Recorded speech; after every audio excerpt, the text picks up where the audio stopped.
Right, listen here. Imagine a dingy Silicon Valley boardroom. Beige carpet, air conditioning cranked up like they're storing frozen peas, and the smell of burnt coffee clinging to the place. Into this miserable room walks a young woman from Perth, Australia. Perth! A city the tech world barely acknowledges exists unless they've missed a flight connection. She's 25, nervous but determined, pitching her mad idea. Design software that ordinary people, teachers, students, small businesses could actually use without spending half their lives memorizing keyboard shortcuts. The investors stare back, arms folded, as if she's just announced she's planning to colonize Mars using a paddleboat. Then comes the inevitable. No thanks. I think the reality is when you are rejected, you feel a lot like giving up and stopping, because that is kind of a natural human reaction, because that feels really, really awkward when you are rejected. Another rejection, number 74, 92. She lost count somewhere after 100. Too young, too inexperienced, too female, too far away. One genius even told her to come back when she had a man leading it. Charming, isn't it? But here's the bit they didn't see coming. Melanie Perkins didn't crumble. She walked out with more grit than she walked in with. Every no sharpened her resolve. And while the so-called experts were too busy sipping their pumpkin lattes and nodding at their own cleverness, she was quietly building a company that would one day be worth $40 billion. Meanwhile, here in Britain, we can't even get the blasted Wi-Fi to stay on for more than 20 minutes without rebooting the router. From figure skating at dawn in Perth to becoming Adobe's worst nightmare, this is the story of how one Australian woman turned rejection into rocket fuel and built a design empire used by nearly 250 million people. So, do yourself a favor and hit that subscribe button. You'll want to hear how someone from the other side of the world managed to outwit Silicon Valley, while the rest of us are stuck queuing in the rain and moaning about the heating bills.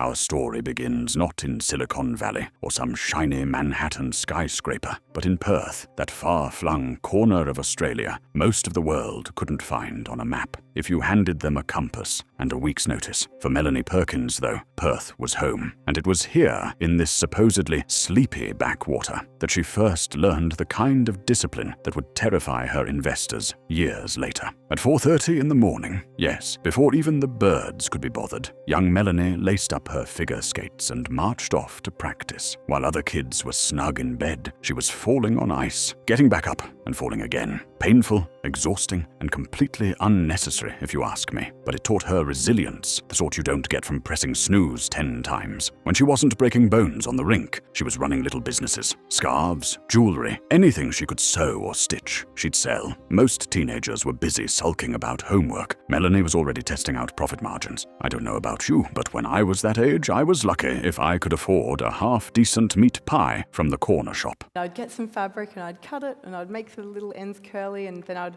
call up extremely nervously to women's boutiques around Perth, and my mum would very kindly take me to those women's boutiques, and I would sell them on a word that I learnt, consignment. So they got paid, I got paid when they got paid, which was pretty cool. At university, she tutored design students, and here's where the frustration boiled over. The so-called professional design software was a nightmare, complex, slow, and about as welcoming as a London bus driver on strike. Students would spend hours learning to click the right buttons instead of actually creating. Watching them struggle, Melanie had one of those simple, dangerous thoughts. What if design wasn't this bloody hard? That's when she built her first venture, Fusion Books, a drag-and-drop tool for school yearbooks, born not in some sleek office, but from the irritation of clunky software. It spread across Australia, even to New Zealand and France. Not exactly the global domination of Canva yet, but the seed was planted. And it just seems so ridiculous, like that the design programs were so complicated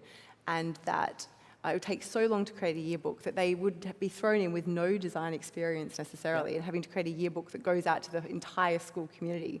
There's a lot of pressure for a teacher who already has a full-time job to be taking on as well. Of course, at the time, nobody in their right mind would have bet on a student from Perth taking on the giants of design software. Perth, after all, was more famous for kangaroos than unicorns, but Melanie wasn't asking permission. She was quietly sharpening her skills for the real fight ahead. And here in Britain, We were still queuing politely at the print shop, begging some moody teenager to resize our passport photo while the machine jammed every 5 minutes. Oh, for heaven's sake.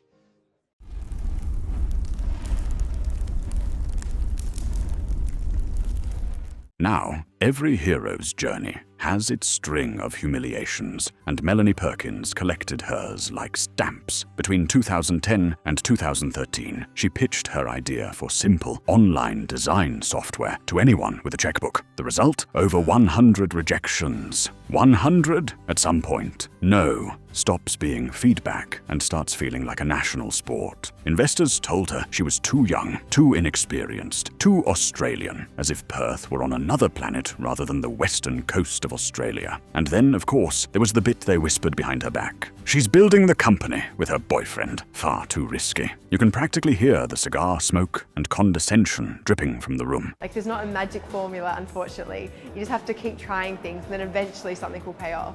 You know, we've met people along the way in all sorts of different capacities, you know, at a conference or through a network or whatever it is, but I think that the only thing you can do and the only formula is just to keep trying things until something eventually pays off. Some of the feedback was downright insulting. One investor actually suggested she come back when she had a man running the business. I kid you not. The sort of comment that makes you want to hurl your tea at the wall. But Melanie, instead of sulking, scribbled the rejection down, filed it away, and went back out for another round. And here's where the story takes a surreal turn. One of the few potential backers in Australia, Bill Tye, was more interested in kitesurfing than cap tables. So what did Melanie do? She learned how to kitesurf. I can barely stand the wind at Brighton Pier without swearing under my breath. And here she was, throwing herself into the ocean with a glorified parachute just to talk shop with an investor. If that doesn't scream determination, I don't know what does. Each rejection became part of her training. Like a boxer taking punches, she grew tougher, sharper. Instead of folding, she built a thicker skin and refined her pitch until it was watertight. Investors said no, but the rejections taught her to explain her vision more clearly, to frame her story as not just another app, but a movement to democratize design.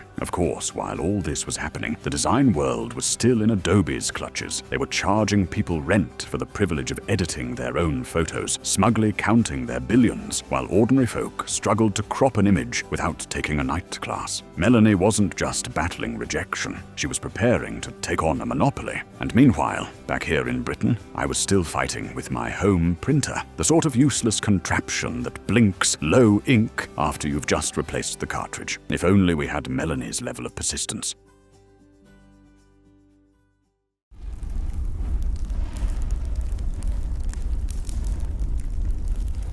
Every hero eventually finds an ally, and Melanie's came in the form of Cameron Adams, a former Google engineer. All that grit and patience paid off. They eventually discovered a co-founder in Cameron Adams. With the technical chops to turn her vision into something real. Add him to the mix with Cliff Obrecht, her partner in life and business, and suddenly Canva wasn't just a wild idea from Perth. It was a team with teeth. In 2013, Canva officially launched. Where ideas don't just live in people's heads, they're shared, shaped, and brought to life. And almost immediately, it exploded. 100,000 users signed up, faster than you could say bloody hell. Teachers, students, marketers, small businesses, all the people Adobe had priced out or ignored, flocked to a tool that actually made sense. No fiddly menus, no endless manuals, just drag, drop, and get on with it. Revolutionary, really. By 2015, they had to open a massive support hub in Manila because the demand was overwhelming. And within less than a decade, Canva hit a milestone that made the old guard choke on their expensive lunches. $1 billion in revenue, with 100 million people using it every month. A company born in a so-called backwater city had turned into Adobe's worst nightmare. Now, let's be clear. Canva wasn't perfect. Professional designers turned their noses up, muttering that it made everyone's work look the same. But here's the uncomfortable truth. People didn't care. The local bakery didn't want to hire a full-time Photoshop expert. They just wanted a decent flyer. And Canva gave them one in minutes, without the migraine. Meanwhile, Adobe kept flogging its subscriptions like some landlord charging rent for a house you'll never own. Creative Cloud, they called it. More like a financial storm cloud, hanging over anyone foolish enough to need Photoshop. Melanie had crossed the threshold. Canva wasn't some student project anymore. It was a global business, and the incumbents, with their bloated software and smug attitudes, finally had a real fight on their hands. And here in Britain, we were still relying on some bloke named Dave in the office who knows a bit about PowerPoint to make everything look professional. Pathetic, really.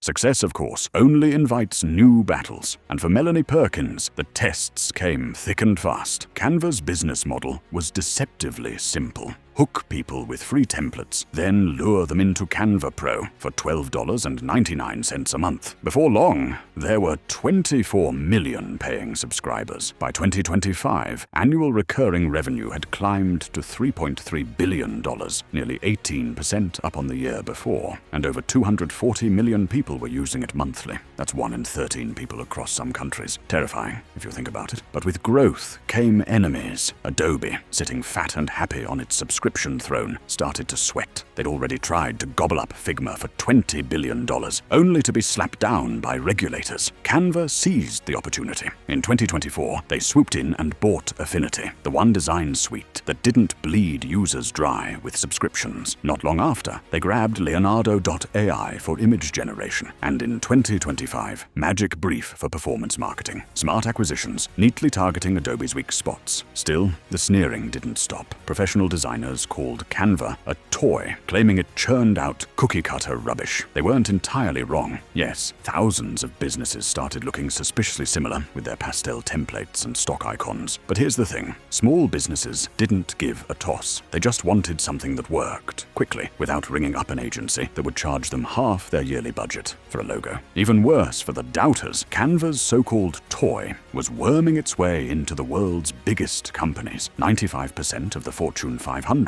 now used it. That's banks, tech firms, even stodgy institutions like the New York Stock Exchange. Imagine telling an investor in 2010 that a couple of kids from Perth would end up running the design workflows of Wall Street. They'd have laughed you out of the room. Of course, competitors still circled. Figma was surging in UI and UX design. Sketch clung to its niche, Apple loyalists, and Adobe threw AI at the wall, hoping something would stick. But Canva kept growing. Every rejection it had faced in the early days now looked like fuel. Meanwhile, I couldn't even get my online banking app to update without crashing 3 times. Yet here was Melanie Perkins, quietly building a global empire while the rest of us fumbled with forgot password screens. Typical.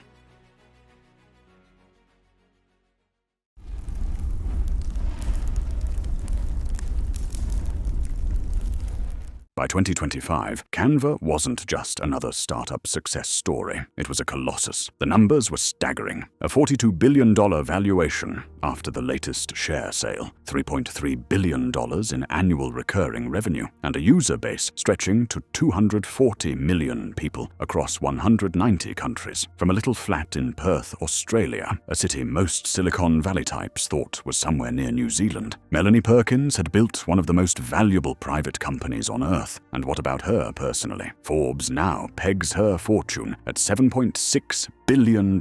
Together with her husband and co-founder Cliff Obrecht, they're sitting on nearly $12 billion. But instead of buying yachts or building silly rocket ships, they pledged 80% of their wealth to philanthropy. Imagine that. Billionaires actually trying to give money away instead of hoarding it like dragons. Utterly baffling. The next big frontier, the stock market. After years of insisting Canva wouldn't go public before 2025, the whispers are now deafening. Late 2025, maybe early 2026, either on NASDAQ or the ASX. Investors are salivating. Analysts are sharpening their pencils, and Melanie, she's playing it cool, saying the company won't be rushed. But make no mistake, she's preparing to march Canva onto the world stage. Of course, the threats haven't disappeared. Adobe is stuffing AI tools into everything it can, trying to look young again. Figma, fresh from dodging Adobe's jaws, is now valued at north of $20 billion and racing ahead in UX. But Perkins has built Canva into something bigger than just a design app. It's an ecosystem. Presentations, videos, documents, even spreadsheets, all designed for people who don't want to wrestle with software manuals. And that's the real legacy here.